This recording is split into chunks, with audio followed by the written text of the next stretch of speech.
In the quiet American town of Jacksonville, a young Ukrainian refugee named Iryna Zartuska thought she had found safety. She had fled a war zone, leaving behind everything she knew. But instead of refuge, her life ended violently in a place that promised protection. Her story is not just a tragedy. It is a window into a growing crisis of refugee vulnerability, hate crimes, and systemic failures in the United States.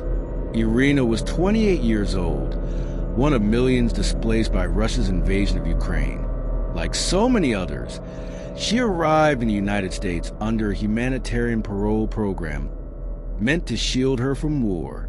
But in late August, her body was discovered in her Jacksonville apartment. According to local police reports, she was brutally murdered.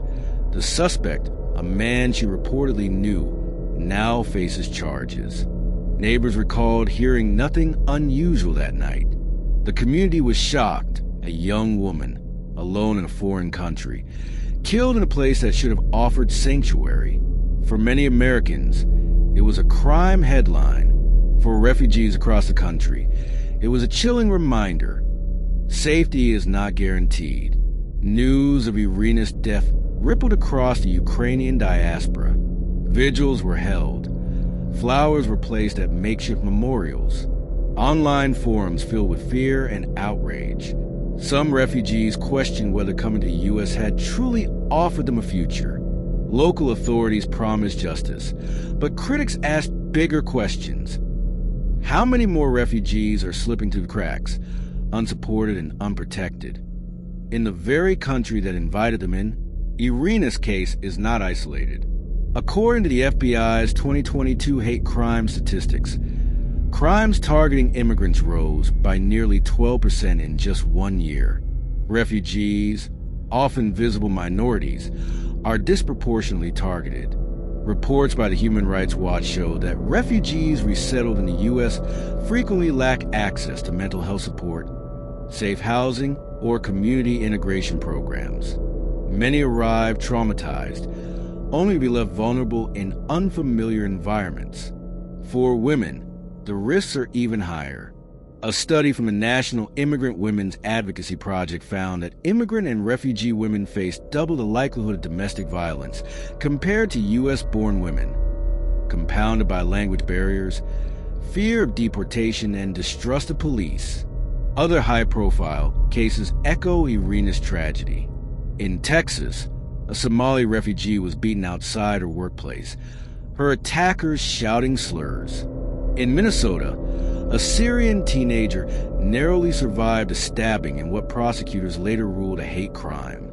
These stories rarely make national headlines, but together, they reveal a dangerous pattern. America is offering refuge, but not always protection. The U.S. immigration system prioritizes entry, but what happens after? Refugees often receive minimal support after arrival. Housing is scarce, jobs are unstable, and many are placed in neighborhoods with high crime rates. Language barriers prevent them from reporting threats or seeking legal help. Meanwhile, law enforcement frequently underreports hate crimes. The FBI admits that over 80% of U.S. police departments fail to submit accurate hate crime data, leaving immigrant victims invisible in official statistics. Iryna's story exposes a system that brings people in, but doesn't always keep them safe. 5,000 miles from her homeland, Iryna Zartuska's life ended in silence. But her death is not just her story. It represents countless others whose names we will never know, refugees navigating a dangerous gap between promised protection and lived reality. If America is to uphold its values, refugee safety must mean more than paperwork. It must mean protection, integration, and justice. Because without it, tragedies like Iryna's will not be exceptions. They will be warnings. This is not just a crime story. This is a story about how we treat the most vulnerable among us. And the question remains, who will be safe if even the refugees are not?